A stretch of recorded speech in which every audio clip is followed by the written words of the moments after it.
when the weather is great, and the surroundings are filled with flowers of different colors and types, and this mixture of different scents can make any trip exciting, but there was nothing exciting going on in the only car there, Tesla Model Y.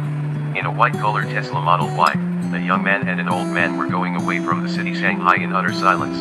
It was nothing like they were out on the trip to the suburbs of Shanghai City, and soon that driver broke the silence. After being annoyed for a full 3 hours in silence, the driver, Butler Chen, "Why are we taking this car to receive the guest? Don't we have Rolls-Royce and Bugatti?" But the old man, the said Butler Chen above, didn't respond much and just replied vaguely, "Xiaoli.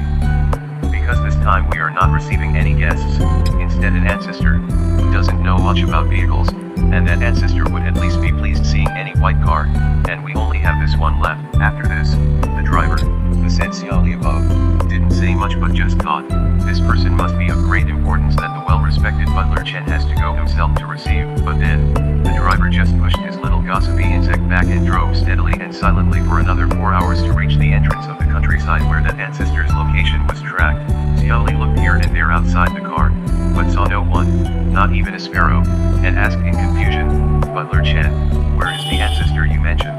"Not in the back seat of the car." That's the reply he got with some annoyance in tone, but not from the Butler Chen, but from a lady in the back seat. How can she be the ancestor?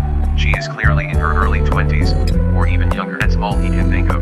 And what shocked him was that even Butler Chen bowed in front of her in respect, and in response she just nodded lightly and said, "Uncle Chen," in a low voice, completely different from her previous annoyed attitude. After the initial shock and surprise, Xiaoli maintained his composure and bowed respectfully and introduced himself.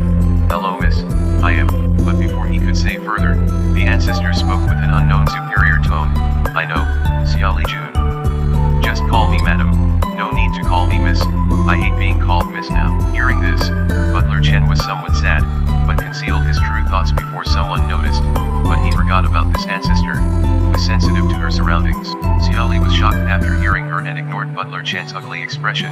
"Call her madam, doesn't she know what she is saying? Madam means mistress of Fu household, is she going to marry into the Fu family?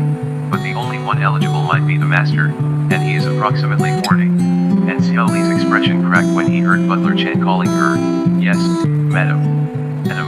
He was reluctant but still called her respectively, and these little surprises were nothing in front of their further conversation that he even thought that he might be killed for hearing their conversation.